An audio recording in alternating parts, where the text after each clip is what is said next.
2021년 1월 29일 금요일 오늘의 말씀을 함께 나누도록 하겠습니다. 오늘 말씀의 제목은 거룩한 땅에서 해야 할 일들입니다. 본문 말씀은 에스겔 45장 1절부터 8절까지 말씀입니다. 읽겠습니다. 너희는 제비 뽑아 땅을 나누어 기업으로 삼을 때에 한 구역을 거룩한 땅으로 삼아 여호와께 예물로 드릴지니 그 길이는 25,000척이요 너비는 10,000척이라. 그 구역 안 전부가 거룩하리라. 그 중에서 성소에 속할 땅은 길이가 500척이요 너비가 500척이니 네모가 반듯하며 그 외에 사방 50척으로 전원이 되게 하되 이 측량한 가운데에서 길이는 25,000척을 너비는 10,000척을 측량하고 그 안에 성소를 둘지니 지극히 거룩한 곳이요 그곳은 성소에서 수종드는 제사장들 곧 하나님께 가까이 나아가서 수종드는 자들에게 주는 거룩한 땅이니 그들이 집을 지을 땅이며 성소를 위한 거룩한 곳이라. 또 길이는 25,000척을 너비는 10,000척을 측량하여 성전에서 수종드는 레위 사람에게 돌려 그들의 거주지를 삼아 마을 수물을 세우게 하고 구별한 거룩한 구역 옆에 너비는 5,000척을 길이는 25,000척을 측량하여 성읍의 기지로 삼아 이스라엘 온 족속에게 돌리고 드린 거룩한 구역과 성읍에 기지된 땅의 좌우편 곧 드린 거룩한 구역의 옆과 성읍의 기지 옆의 땅을 왕에게 돌리되 서쪽으로 향하여 서쪽 국경까지와 동쪽으로 향하여 동쪽 국경까지니 그 길이가 구역 하나와 서로 같을지니라. 이 땅을 왕에게 돌려 이스라엘 가운데 기업으로 삼게 하면 나의 왕들이 다시는 내 백성을 압제하지 아니하리라. 그 나머지 땅은 이스라엘 족속에게 그 지파대로 줄지니라. 아멘. 지난 시간 우리는 에스겔 44장 11절까지의 말씀을 함께 살펴보았습니다.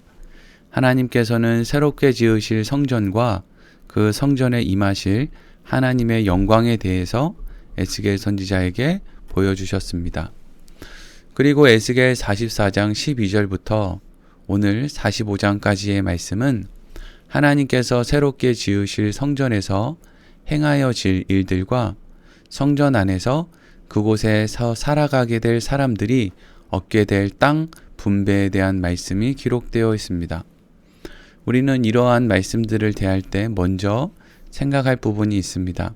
그것은 지금 성경에 기록된 말씀이 하나님께서 에스겔 선지자에게 보여주신 환상 속에서 일어나고 있는 일이라는 것입니다. 그렇기 때문에 에스겔 선지자가 보고 있는 성전의 모습과 그곳에 임재하신 여호와의 영광 그리고 그곳에서 행하여질 일들과 또 그곳에서 얻게 될 땅의 분배 문제에 대한 말씀을 우리가 볼 때 우리는 겉으로 보여지는 것들에 대해서 관심을 갖기보다는 하나님께서 왜 에스겔 선지자에게 이러한 것들을 보여주셨을까? 그리고 에스겔 선지자가 무엇을 생각하기를 원하셨을까? 아마도 하나님께서 에스겔 선지자가 분명한 어떤 메시지를 알아야 된다. 그것이 하나님의 목적이었으면 아마 구체적으로 설명을 해주셨을 텐데 이렇게 환상을 보여주신 것으로 하나님께서는 에스겔 선지자가 이 환상을 통해서 무엇을 마음으로 받아들이고 또 어떤 생각을 갖기를 원하셨을까 하는 부분에 대해서 우리가 조금 생각을 해볼 필요가 있다는 것이죠. 먼저 에스겔 44장 12절부터 31절까지 말씀에 대해서 함께 생각해 보도록 하겠습니다. 에스겔 44장 12절에서 31절까지의 말씀이 담고 있는 내용들은 대략 이렇습니다. 제사장들이 입어야 될 옷에 대해서 또 제사장들이 머리카락을 어떻게 관리해야 되는지에 대해서 또 성전 안뜰에 들어갈 때 포도주를 마시면 안 된다는 것에 대해서 제사장들의 결혼에 대해서 또 송사를 할 때는 어떻게 해야 되는지에 대해서 제사장들에게 주어야 할 음식들과 하나님께 제사 드릴 때 주의해야 할 일들에 대해서 기록되어 있습니다. 이러한 말씀들은 에스겔서를 읽고 있다는 생각을 하고 읽지 않으면 마치 레위기를 읽고 있는 듯한 느낌을 주기도 합니다. 우리는 하나님께서 에스겔 선지자에게 왜 이러한 모습을 보여주셨는지를 생각하기에 앞서 왜 하나님께서는 과거 이스라엘 백성들 가운데 특히 레위인들과 제사장들에게 이러한 일들을 하도록 명령하셨는가를 먼저 생각해 보아야 합니다. 먼저 결론을 말씀드리면 하나님께서 레위인과 제사장들에게 이러한 일들을 특별히 명령하신 이유는 그들이 하나님의 택함을 받은 사람들이었기 때문입니다. 그리고 그들에게 이러한 명령을 하심으로 그들이 구별된 존재라는 것을 늘 인지할 수 있도록 하기 위함이었습니다. 그래서 하나님께서는 그들의 옷차림, 머리카락 모양, 또 그들의 결혼, 또 먹을 음식 이런 것들에 대한 명령을 특별히 더 하신 것입니다. 여러분, 레위인들은 이스라엘 백성들이 출애굽할 때 10번째 재앙이었던 장자의 죽음 재앙에서 이스라엘 백성들이 하나님의 은혜로 그들의 장자가 죽는 것을 면하게 되었을 때 그 장자들을 대신해서 이스라엘 백성들 가운데 레위인을 뽑아 하나님께서는 하나님의 것이라고 따로 세운 사람들이었습니다. 그리고 그들 가운데 다시 선별된 사람들이 제사장들이었습니다.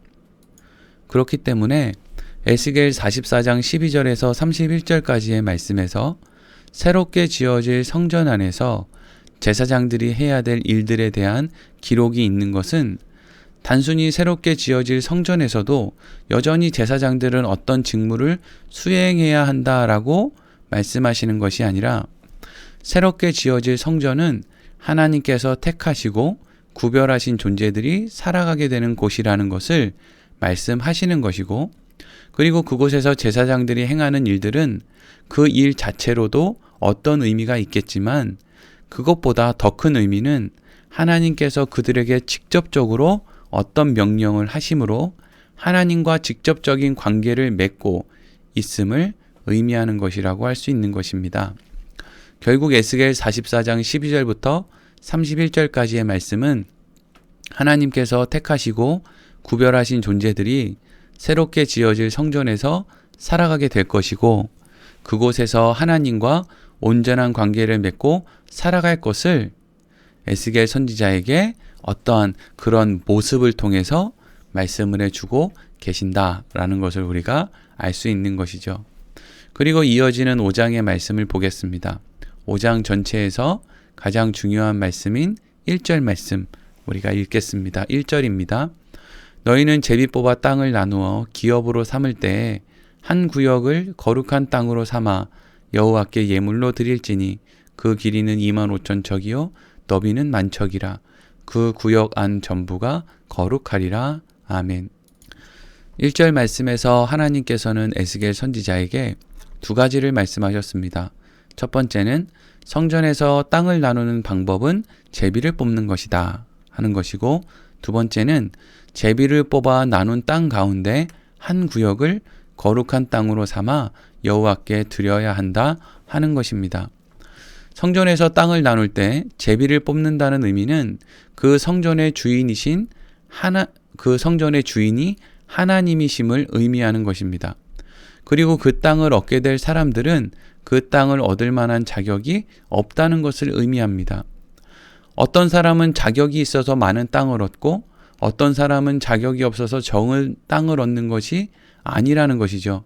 모든 사람이 땅을 얻을 자격이 없어서 하나님의 명령에 순종하여 제비를 뽑을 수밖에 없다라는 것을 의미하는 것입니다. 그리고 그렇게 제비를 뽑은 땅 가운데 한 구역을 다시금 하나님께 예물로 드려야 한다라고 말하고 있습니다. 이것은 무엇을 의미하는 것이겠습니까? 받은 것 가운데 일부를 다시금 하나님께 드려야 한다면 처음부터 하나님께서는 그 부분을 빼고 주시면 간단한 일인데 왜 하나님께서는 제비를 뽑아서 다 나누어 주신 이후에 그것들 가운데 일부분을 뽑아서 다시금 하나님께 예물로 드리라고 말씀하시는 것입니까? 그것은 하나님께서 하나님의 백성들에게 나누어 주신 것 가운데 일부를 다시금 얻으심으로 그들 가운데 하나님의 거룩한 땅이 함께한다라는 것을 말씀하시기 위함이었습니다. 하나님께서 나누어 주실 성전의 땅은 결국 하나님과 하나님의 백성들이 함께 살아갈 땅임을 말씀하시는 것입니다. 여러분, 오늘 말씀을 간단하게 정리하면 이러합니다. 오늘날 우리는 주일이 되면 함께 모여서 하나님께 예배를 드립니다. 우리가 주일에 모여서 하나님께 예배를 드리는 것은 무엇을 의미하는 것입니까? 우리가 늘 하나님과 함께 하지만 특별히 예배 시간을 통해서 하나님과 함께함을 확인하는 것입니다. 이렇게 생각해 보겠습니다. 앞으로 우리가 천국에 가면 우리는 하나님 앞에서 예배를 드릴까요? 아니면 예배를 드리지 않을까요? 천국에 가면 예배를 드리지 않을 것입니다. 왜 그렇습니까? 예배라는 것은 우리가 이 땅에서 살아가는 동안에 하나님과 함께함을 확인하는 시간이기 때문입니다. 천국에 가면 늘 하나님과 함께할 것인데 하나님과 함께함을 확인할 그 예배라는 일을 따로 드릴 이유가 없는 것입니다. 그런데 하나님께서 우리에게 환상을 통해서 만약에 천국에서 예배 드리는 장면을 우리에게 보여주신다라고 생각해 보겠습니다. 사실 이것이 오늘 환상을 통해서 에스겔 선지자에게 새롭게 지어질 성전의 모습을 보여주신 것과 같은 것이라고 할 수 있습니다. 우리는 하나님께서 보여주시는 천국에서 예배드리는 장면을 어떻게 생각해야 되겠습니까? 그것을 단순히 우리가 나중에 죽고 난 후에는 천국에 가서 영원히 예배만 드려야 되는구나 라고 생각해서 되겠습니까? 그렇지 않다는 것이죠. 하나님께서 우리에게 천국에서 예배를 드리는 모습을 보여주신다는 것은 이 땅에서 예배가 하나님과 함께 한다라는 것을 확인하는 시간이듯 천국에 가면 우리가 늘 하나님과 함께 할 것이라는 것을 의미하는 것이 되는 것입니다. 여러분, 오늘 말씀에 등장하는 그 모든 모습들은 우리에게는 낯설게 보이지만 에스겔 선지자에게는 마치 오늘날 우리가 예배드리는 모습을 보는 것처럼 아주 익숙한 모습이었을 겁니다. 제사장들이 성전에서 일을 하는 것, 그리고 분배받은 땅을 나누는 것, 이런 것들은 에스겔 선지자에게는 오늘날 우리가 주일 예배를 드리는 것처럼 또 수요일날 모여서 함께 말씀을 나누는 것처럼 아주 익숙한 모습이었을 겁니다. 그러니까 하나님께서는 그 익숙한 모습을 통해서 무엇을 가르쳐 주시느냐? 내가 너희와 늘 함께 하겠다. 내가 너희와 온전한 관계를 맺겠다. 라고 하는 것을 보여주시는 것이죠. 사랑하는 성도 여러분, 우리는 천국이 어떻게 생겼는지 모릅니다. 안다고 하는 사람이 이상한 사람입니다. 그곳에 가면 무엇을 할지 우리는 모릅니다. 그곳에 가서 무엇을 할지 안다고 하는 사람은 이상한 사람입니다. 그러나 중요한 것은 그곳은 늘 하나님과 함께하는 곳이라는 것입니다. 그래서 그곳은 완전하신 하나님과 늘 함께하기 때문에 필요한 것도 슬픔도 눈물도 아픔도 허전함도 무료함도 없는 곳이라는 것입니다. 오늘 말씀 이렇게 마치겠습니다.